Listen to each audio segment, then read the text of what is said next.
Welcome into Celtics Postgame Live. Everybody, I'm Justin Lowe. That's Vince and that's David. We're bringing you another edition of Celtics Postgame Live. The Boston Celtics blow out the Toronto Raptors 117-94 in a second night of a back-to-back on the Garden Parquet. Yes, I said Garden Parquet. Boys, before we get going here, I do want to get your opinions because neither of you were on the postgame show last night. What did we think of the jerseys? What did we think of the court? Finn, we'll start with you. It's something new. We've been here for 21 years on this earth, at least I have, and I've never seen a TD Garden court not have parquet on it. What did you think? The first TD Garden game without parquet was certainly interesting. I'll start with the jerseys. I'm a fan of the jerseys. I feel like people are hating on them a little too much. I know people are comparing them to like the Bucks jerseys and that type of style, which I get, but they're pretty basic, and I think they're super clean. And then, regarding the court, I can't tell. I'm still mixed. Like, it's just so different. Like, if you consider all the Celtics history, it's just so new for me at this point. Like, I think throughout the game, it continued to grow on me. But at the end of the day, look, as long as they're winning on that court, that's all that matters to me. Yeah, so I only saw the first half of the game last night, but I'm going to have to go back and watch the whole thing. I will say when watching the first half, my eyes were kind of bothered by the parquet. I mean, granted, my eyesight obviously isn't the best, but that was one thing that stuck out to me. I think the Celtics always knock it out of the park with like the city jerseys or the new jerseys they roll out every year. I was a big fan of the Bill Russell jerseys last year. The ones this year look super clean. It seemed like people were like really getting heated on Twitter from what I saw about like the parquet and like the court switch up, which I thought was funny and kind of concerning. But I'm not against anything being mixed up. I'll watch the rest of that game probably tomorrow and see how I feel about it. But I think change can sometimes be cool, and it's to celebrate a new thing. It's a new court for a new tournament, so I don't mind it really at all.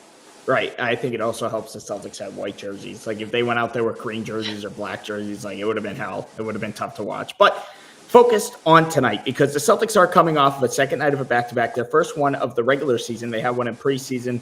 Obviously, we don't pay any attention to that. But their first of the regular season tonight, it was interesting to see how they were going to handle it. Kristaps Porzingis did play tonight. Al Horford played tonight, sat last night in a first night of a back-to-back. Usually that's kind of something different that we've seen last year where Horford would sit on a second night of a back-to-back. But he played tonight. And the Celtics started this game sluggish. The first 5 minutes of the game, you could definitely tell the Celtics were on a second night of back-to-back, missed shots, some early turnovers.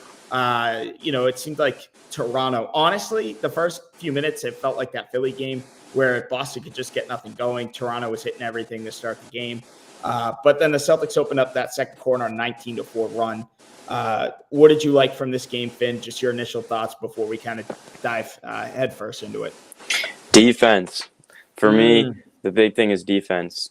You said that they struggled to get it going early in the first quarter, but when it really came down to it, like a defensive battle. If two teams are playing heavy, solid defense, the Celtics are going to get you. The two nights they lost, you saw the three ball wasn't falling, and their defense wasn't as good as it needed to be. But in the last two games, they've been starting to switch everything on the perimeter. The help defense has been elite, and they're getting a lot of points off those turnovers that they're causing. And overall, like just seeing I think the Celtics need to be a defensive team for them to be successful. With the amount of athleticism and mobility they have, there's no reason they shouldn't be a top 3 defense in the league. So I think everything stems off that. And then, when you play good defense, get more stops, it's going to be easier to win. Yeah, I'll say just general thoughts. I really was impressed by just how the Celtics kind of figured out how they were going to win this game during the game. That's not to say we didn't stop shooting the three ball, which I know is always going to be a huge point of contention in the Joe Mazzulla offense. We still shot 44 threes, so we still shot the lights out from deep. But I would say this is honestly as good of an effort as you can expect in a back-to-back game. I mean, yeah, we got out to a sluggish start. Not to point anyone out, but Jaylen Brown had some pretty rough turnovers early on, which I'm sure we'll talk about later. I know Justin feels very strongly about that. But then we started to realize in the second and third quarter, not all the time we'll take Holiday. I think his mic's cutting it out. Can you guys hear me? Yeah, there you go. There you go. Okay. Yeah, Drew and KP had a great connection tonight. It wasn't always about going to the paint. It was driving to the paint and finding KP wide open Right. to the three. So that was a big thing, I thought, in the second quarter that we unlocked. And in the third quarter, we just went full throttle with attacking the rim and just going to the paint because we realized we shot over 80% on 2-point shots in the first half. Let's take advantage of it. And then we just rode that to the win. So the second and third quarter, just figuring out in the middle of the game, just was really impressive for us to figure out a way to get this win on the second night of a back-to-back. Right. I think what the important thing was Celtics kind of had a sloppy first quarter. And on a second night of a back-to-back, especially your first one of the season, I was a little bit nervous, right? Like, I felt like the Celtics could have let go of the rope and they could have been like, shrug their shoulders. Like, we just don't have it tonight. First quarter was sloppy. Second night of back-to-back, we're tired. And go out there and lose. But they didn't. In fact, they picked it up as the game went on. They outscored Toronto by 5 in the second quarter and then by 8 in the third quarter, which I think was extremely, extremely important for the Celtics to get off to a good start in the second half. They've struggled to do that here this season in the third quarter. Third quarters have been an issue for the Celtics coming out of the half. A little bit sluggish, not really kind of letting their foot off the gas pedal a little bit, especially in those two losses to Minnesota and Philly. That wasn't the case tonight. If anything, Celtics just kept that foot on the gas pedal. And they just cruised to a win, a 23-point win tonight. And I think that's very important. They started that second quarter on a 19-4 run. They started the fourth quarter on an 8-0 run. I think that's just so important. That's key to successes. I do want to touch, and I know we were talking about the defense. I know that, but tonight, offensively, the Celtics also had it. I think tonight was kind of that perfect, like, I hate to bring this up because I hate to compare the coaches, but when people like always say, like, I want Mazzulla's offense, but I want Udoka's defense. We need to put that together. I kind of feel like we got something like that tonight where the defense was there. The offense was there as well. Let's take a look at some offensive numbers. This is winning offense, in my opinion. When we're talking about Mazzulla ball, we're always talking about the 3-point jump shots. Tonight, I don't want to talk about that. I want to talk about their 2-point field goals. They shot 32 of 42. I think earlier, Finn, you mentioned they started like 8 of 9 from 2-point range tonight, and they had 30 team assists on 47 field goals. I think that's very high efficient offense. I think that's winning offense, and the Celtics did. They won by 23 tonight, Ben. That's what floor spacing does for you, Justin, in today's NBA. When you look at the starting lineup, you got Porzingis who can shoot threes. So now Pirtle, he's got to worry about him, right, on the perimeter. Right. So now when you have Jason Tatum or Jaylen Brown driving to the rim, look, they're going to take these one-on-one matchups. You get the ball in the post to Porzingis, Brown, Tatum. They're going to do what they do best, and that's scoring. And it just shows the versatility of this team because when they need to shoot those threes, they can. But then at the same time, like we saw tonight, you just take advantage of that floor spacing, those open lanes, and just the ability to score from all 5 guys on the floor.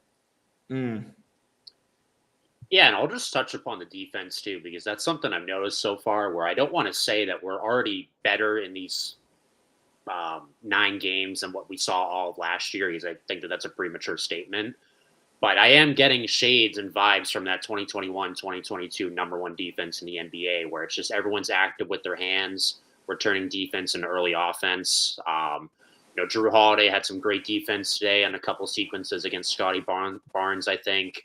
You see Peyton Pritchard always just roaming around the ball, Derek White swiping at the ball, Tatum putting out his hand. Like, it's just great to see the defense being active again, because I think we got a little bit too complacent with that last year. Just even though we finished second, just watching people, catch and shoot the 3. So, yeah, all signs point to good things so far for the defense this season. I've definitely been impressed with it. Yeah. And I think the one thing that the only question I have about the Celtics defense is the drop coverage with Porzingis, because the Nets, right, they didn't have a center, so we were switching everything on the perimeter. But when we play a team like the 76ers, we've seen Maxey be able to get to his spots because Porzingis drops off so much. So what happens when we play a team like the Warriors? Is Curry going to be able to get all these shots, or are they going to be switching everything on the perimeter? That's my question. In the last 2 games, I've seen a lot of switching from Porzingis, which I prefer. Like I hate the drop coverage. I always have, and I really hope we continue to stay away from that. Yeah, I feel like Boston has played drop coverage. I feel like they did it in that Golden State series a couple years ago, and it was so annoying. It's read the room, dude. Like Steph Curry, Klay Thompson, 2 of the greatest shooters of all time. But yeah, I've noticed that too. A lot of switching tonight, and it resulted in 94 points, which I believe is the first time this season in the first 9 games that the Celtics have held the team under 90 points or under 100 points. I believe so. You can fact check me on that, but I think so. But let's talk about this because tonight, the player of the game for the second straight night is Jaylen Brown. He scored 29 points, 5 rebounds, 2 assists, 12 of 20 shooting, and he was a +9 tonight. Again, I'll start with the bad. I'll get the bad out of the way because I hate to criticize Jaylen Brown, but especially in a 23-point win where he led the game in scoring 29 points. But first quarter, we have a Celtics Talk Weekly group chat, and I was sick and tired of 2 or 3 back-to-back turnovers from Jaylen Brown where he just dribble in the lane, dribble in traffic, lose the ball, dribble it off his foot, whatever. Whether it was with his left hand or his right, I don't care. We got to put him in the skills challenge just to get extra reps in this dribbling. I don't care if he wins it, just the extra reps. I said, I'll go in the driveway with him. I'll put the cones down, the little obstacle course cones, and I'll have him dribble around him, and we can work on the dribbling. But the good is I really like the consistency out of Jaylen Brown these last 2 games. I think when the Celtics are at their best, not only obviously when Jason Tatum and Jaylen Brown are on the same page and they're both playing really good, but I just love when Jaylen Brown is so aggressive. I don't like when he's overly aggressive turning the ball over, but that's nitpicking. I think he just brings his energy, right? When he's feeling it and when he's running the ball down the court and when he's just running up and down the court playing defense, turning defense into offense. Finn, you mentioned there were many times specifically in this game where the Celtics defense got to stop. Jaylen Brown's running on the fast break, one of the best fast break players in the league. He's getting a dunk down the other end, especially in that fourth quarter. I think Jaylen Brown, the second straight game, he really needed these bounce back couple of games when he went on that road trip. Jaylen Brown kind of struggled in that Philly game. He had a couple shots towards the end of the game to bring Boston, make the score look prettier than it actually was. That Minnesota game, I think that was, I'm going to be honest, that was probably Jaylen Brown's one of his worst games in a while, in my opinion. But what did you like from Jaylen Brown tonight, Finn? He was able to lead the Celtics to a 23-point victory. I think Jaylen Brown, what he's good at, he's really good at. And obviously he's got a lot of problems within his game. But when he plays at his own pace and he's not frenetic with the ball, it's just a different player. Like I think when he gets to his spots and he takes his time, he's so tough to guard, especially with the amount of floor spacing the team has. I like the way he's been playing in the post, especially. I like the way he's taking these one-on-one matchups. And then something that I've noticed is his ability to play off Porzingis has been really elite. Like Jaylen Brown's not the best passer, but Porzingis has helped him a lot because he understands that if he's in trouble, he's got Porzingis on the perimeter for an open shot. And then if someone is guarding Porzingis on the perimeter, Jaylen Brown with a one-on-one matchup, he's going to get to his spot and he's going to score, right? And then you mentioned transition. Yeah, he's elite in seeing that. His defense, especially getting these turnovers and then taking them to the other end, that's exactly what this team needs. And as long as he plays his game, he's not doing too much, getting too fancy with it, he's elite. Yeah, I'll say the one thing that always sticks out to me about Jaylen Brown is just his efficiency, especially when he's on fire. Tonight he shot 12 of 20, so that's 60%, and 3 for 8 from 3, almost 50%. When he's on, he's on. And I mean, let's be real. I think we all know by this point, first quarter Jaylen Brown is a thing. Like he shot 100% in the first quarter today. I think he had 5 or 8 points after one frame. Obviously, as you touched upon, Finn, just his athleticism on both ends of the floor is great. Not to go off on too negative of a tangent, it's just, and this is all hypotheticals. I get a little nervous when I see even after big wins like this, a lot of people on social media criticizing Jaylen Brown because, he hears the noise. Like we all saw that tweet that he liked after we we lost the finals a couple seasons ago when he liked a tweet that said Celtics fans don't appreciate Jaylen Brown because he was part of those Kevin Durant trade rumors.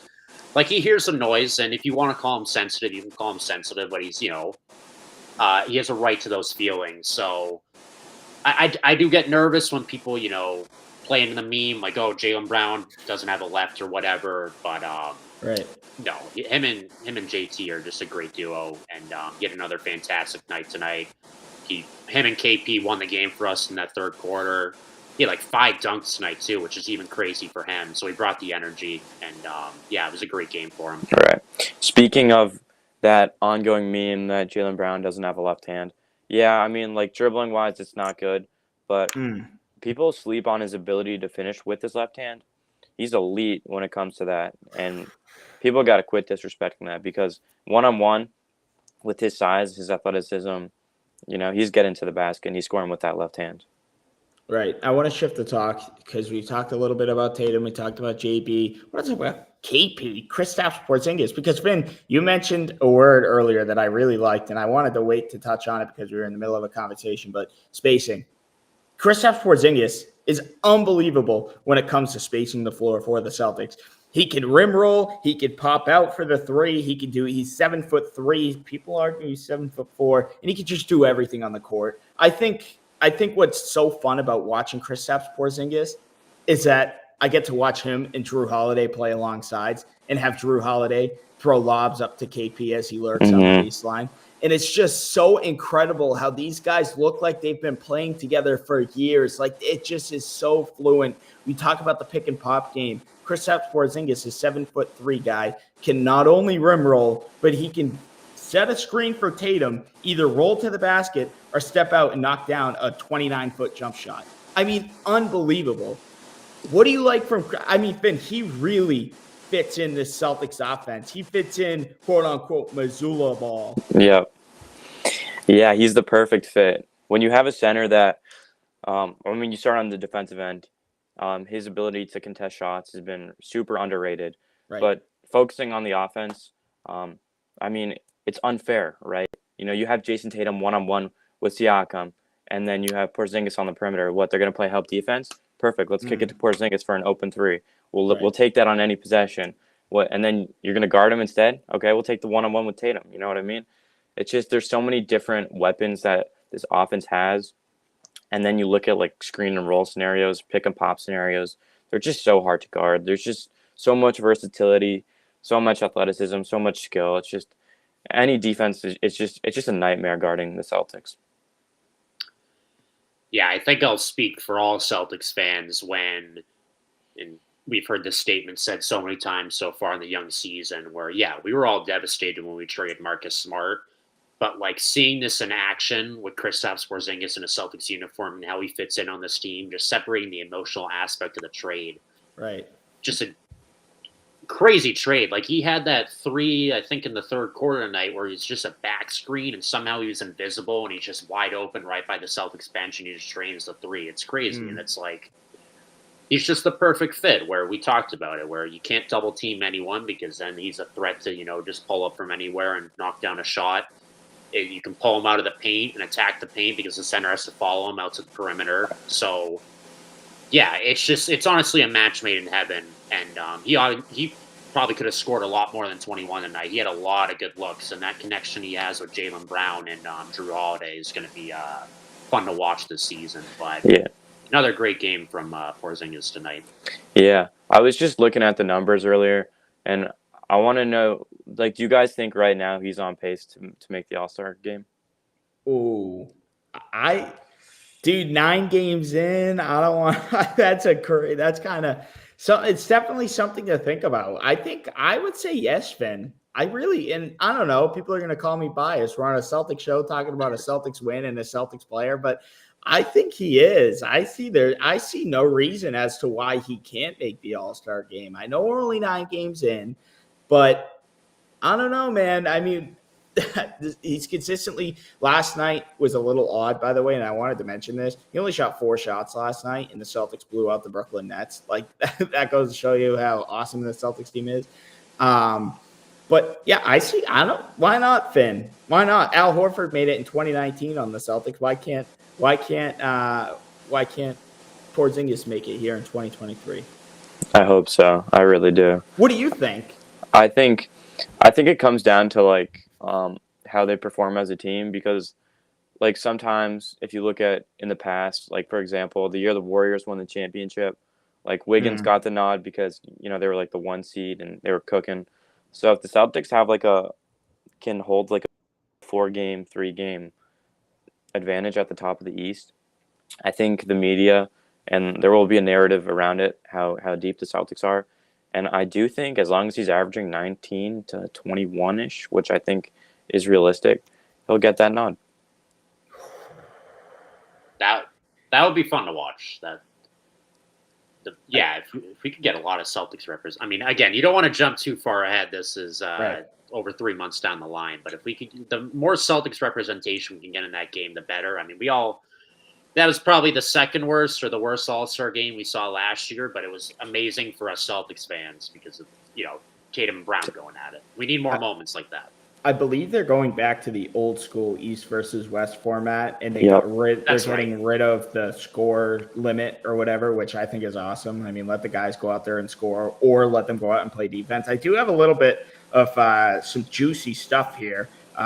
Gary Washburn of the Boston Globe, who got lit up by Joe Mazzulla. That was hilarious. That was just so funny. If you didn't catch that, I'd go God. Check it out. You could probably find it on YouTube. I don't know. I Finn, posted it. You might have. Yeah, Finn, go check out Celtics Insider. Finn probably posted it a couple days ago. But Gary Washburn, Mazzulla acknowledged the Raptors had an issue with his challenge in an out-of-bounds call with 3.5 minutes left, with the Celtics up by 27. Mazzulla said his responsibility is for his players. Mazzulla said his responsibility is to his players on the floor who are giving 110%. I lost a quote here, but Dennis Schroeder had a huge problem with it, saying something like, you're up 30, you don't do that. Basically, you beat us good, don't rub it in our face, don't disrespect us, don't be a dick. Was anybody caught off guard with the Mazzulla challenge with 3 minutes left, up 30? I feel like it was just I think it was the most Mazzulla. I think that's just Joe. That's just you, Joe. It's just Joe. It's the most Joe thing I've ever seen. Love it. I love it. Only thing I was just getting nervous. I'm not going to lie. The longer the starters stayed in the game, the longer I saw the Jays in the game, I'm this, I understand coaching hard, but I remember that clip from last year where Wick was on the sideline and he was yelling at Mazzulla to take the starters out, and then Mazzulla just snapped at him. He's like, "I'm going to." Wait, what happened? Yeah. There's a clip last year. Oh, thank God! I thought you were talking about tonight. Honestly. Oh no! I'm pretty sure there was a clip last year of Wick just asking Joe, "Can you take the starters out?" And then he said Joe's name a second time to get his attention. Then Joe just turned around and snapped. I mean, I hope I'm not making this up because Joe Mazzulla is going to come after me. But I mean, that definitely caught me off guard. But his reason makes sense. I guess it's just it's something out of the Bill Belichick playbook. Just coach until the buzzer ends. Coach your players hard. Just know the consequences that are going to come from that, and I think he does. I think the worst part of that was not only did Boston win the challenge, but Toronto, out of the timeout, slacked on defense and gave up a Luke Cornett dunk. So I think that was a bigger slap in the face. But listen, the Celtics beat the Raptors 117-94. This was their second straight victory. We are closing in on our time. There's just a couple minutes left. I do want to remind everybody tonight, again, this is game 10, game 9 of the regular season, so let's not make a big deal. Damian Lillard was out tonight with a lingering hamstring injury. The Bucks fall to 5-4 as they get blown out by the Orlando Magic. Giannis Antetokounmpo scored 35, grabbed 10 rebounds and 7 assists, while Paolo Banchero led the way for Orlando 26-12. Is it too early for me to be talking about these games, Finn? Is it something to keep your eye on throughout the regular season? Maybe just the Bucks, because we know the Bucks are going to be there in the end with us. At least we think so. Is it too early for me to kind of be looking at the standings and keeping an eye on teams like Philly and Milwaukee and even New York coming up? I think Um, 76ers, they're always a good regular season team. That will always be the case. Embiid's not going to be shooting 20 free throws a game in the second Right. round, and that's why he's going to get eliminated. The Bucks, that's why the Bucks, they're a mess. And as good as they are offensively, I'm not a huge Kendrick Perkins fan, but I will quote him when he said the Bucks cannot guard a retirement home, and he's right about that. Like their perimeter defense has been atrocious. Like I think I saw something that Dame ranks like 350th in for individuals when it comes to defense. Malik Beasley's not helping the cause either. So interior wise, yeah, they got Giannis and Lopez, but it's not going to matter come playoff time when you can't guard on the perimeter, especially when you have the versatility of a team like the Celtics. And I don't even think it's offsides to say right now that the 76ers might be able to beat the Bucks in a playoff series.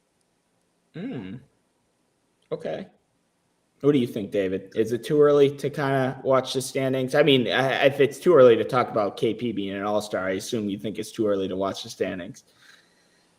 Yeah, I would say maybe it's just a little too early. I always use I honestly always just kind of use Christmas as that benchmark in every NBA year, where that's when it kind of starts to get real, in my opinion, and maybe you can start to really understand what your team's about.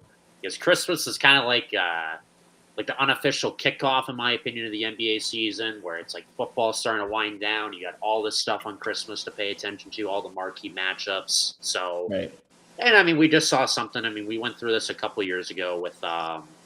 We went through this the last 2 seasons before this as Celtics fans with new head coaches with Ime in 21, and that took us until the end of January to start figuring that out. And then, we faltered after the All-Star break a bit last year with the first-year head coach. So, yeah, I'd say it's a little bit too early, but, can't hurt to monitor it, I guess. Yeah, I agree. I think that, by the end of the season, the Bucks defense, they'll figure out something. But just being able to pick out holes in other teams compared to the Celtics, it makes you realize like how deep or how talented the Celtics team is, especially their starting five. Like the holes that you can see in the other Eastern Conference teams, you don't see that with the Celtics. Yeah, it seems as if okay, I get the Celtics have 2 losses, and I understand that it's early, but Celtics are blowing teams out. The margin of victory here is unbelievable. I don't have the exact number, but it's definitely double digits, because I'll tell you right now, the closest game we've had in terms of at least in wins was an 8-point victory over the Miami Heat at home. And all the other games have been 12, 15 plus, right? Is this something that we can expect throughout the season? I'm sure, I don't know if it's just an early season thing, because I did feel like that we had some games like this last season, and then it kind of calmed down. But something feels different. The Celtics are just blowing teams up. But I also don't know if it's here I am thinking out loud. I also don't know if it's a little different this year, because the Celtics, when they have had a big lead, they haven't really faltered to the point where they've collapsed. And I know it's only the 9 games, but it seems like almost every time the Celtics went up by 15 points last year, the Celtics, that kind of meant a loss, at least last season. Well, I think that. Sorry. You go. No, I'll say the quick point on that to agree with you, Justin, is that the tweet I saw is we had a 9-point lead at halftime, and then within 4 minutes of the third quarter, we upped to the 21. So I absolutely agree with that. I think for me, this is where I kind of look at Porzingis as, okay, yeah, he's that good, because no diss to Marcus Smart. He did a lot for the Celtics, especially on the defensive end. But when Jaylen Brown and Jason Tatum are struggling, or you see down the stretch of games like last year, their pace was low and they'd end up getting a bad shot at the end of the shot clock.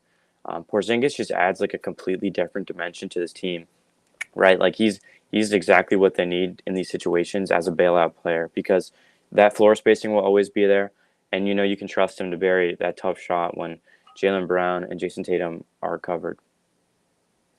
I think It's going to. Okay, first of all, I have to address this comment before I close out the show. The Cavs could beat the Bucks in a playoff series. Cavs are struggling. Cavs are 3-5. I know it's early. Cavs are struggling right now. I don't know what's going on there, and it's kind of a messy situation in Cleveland as well because I don't think Donovan Mitchell is going to be back there. I don't know where he'll go. Is that a hot take, Finn? You gave me a little look. I don't know. No, Is he's that a hot Nick. take? He's going to New York. He's Yeah. a Nick. Yeah. He's a Nick. So I don't know. I mean, it's early. I mean, Joel Embiid was a Nick about 2 weeks ago before they started the season 7-2. But who knows? It's early. But boss, speaking of the Knicks, Celtics played the Knicks on Monday night. So this would be a 3-game in 4-night type of thing for the Celtics. So it's also interesting to see how they handle that. But Boston beat New York on opening night at Madison Square Garden. Everybody, I hope, should be healthy unless something happened in the next 2 days. Hopefully they get their rest tomorrow. We'll see what the injury report looks like. I'm still waiting for Kata, fellas. I'm still waiting for Kata. He's a two-way player. I'm very excited. I love what I saw in the preseason. I love the physicality he brings. I love the intensity he brings. So hopefully we see him soon. But closing up here, any final thoughts? We'll start with Finn. We'll go to David. We'll wrap up the show, and we'll see everybody Monday. Just got to continue to take it one game at a time and just continue to see how the defense develops, how they guard the other team's best perimeter player is something that I will continue to keep my eye on throughout the next couple of games because the offense is definitely there. I'm seeing some signs of defensive consistency, so let's hope we can keep that going. Yeah, so I'll start with something that I am a little bit concerned about to start the year, and then I'll end with a couple things that a couple people I'll give kudos to. I haven't seen this pointed out too much, but honestly, I feel like we're missing a little bit too many free throws to start the year. We suck at free throws. We've always sucked for at real. free throws. So- Jaylen Brown can hit a friggin' half-court shot blindfolded, but can't hit a damn free throw. Yeah, like in these games, it's like we're missing lately like 6 to 7 free throws. We're shooting 10 for 17 from the line, 12 for 20 or whatever. So, again, it's early just to follow my old narrative with the season being early, but Right. just something I'm keeping an eye on. Kudos lately to Luke Cornett. I know people. He in the minutes he's given us, he's in the right place at the right time. He's not. He's like, they say in baseball, if you know the umpire's name, that's a bad thing. It's like if you're hearing Luke Cornett's name lately, it's only been for good reasons. Like I know at the beginning of the season, the minutes have been rough, but he's given us solid minutes off the bench. And then, this might be controversial. I know some people have differing opinions on this in regards to Mazzulla's rotations, but I've been a big fan so far of how he's been handling this year with getting the early subs in the first quarter, taking Tatum and Brown out. With so much pressure being put on that top six we have and how dominant they're going to be, it just makes sense to try and buy some extra rest in the first quarter, in my opinion, and just try and rotate some of these bench guys in. So, Right. And you're just seeing how Mazzulla is evolving too, especially with veteran coaches around him. I mean, it's no secret last year is just super awkward in the sense that he got thrusted into the head coaching position a week before the season started with a bunch of assistants that he didn't handpick, and then his right-hand man left for a college job in March. So it's just a really awkward situation. But now that he has some veteran guys next to him, Charles Lee, Sam Cassell, even a guy like Phil Pressey too, who I love seeing back in Boston. You can just see how much he's grown as a coach. So big fan of those two things. Yeah, I agree. Shout out Joe Ball. Joe Mazzulla, Joe Ball. I will say one thing about Joe's rotations. I do wish, I might nitpick here, I do wish I saw a little bit more O'Shea Brissett. He reminds me of my boy Aaron Nesmith, just a very high energy guy.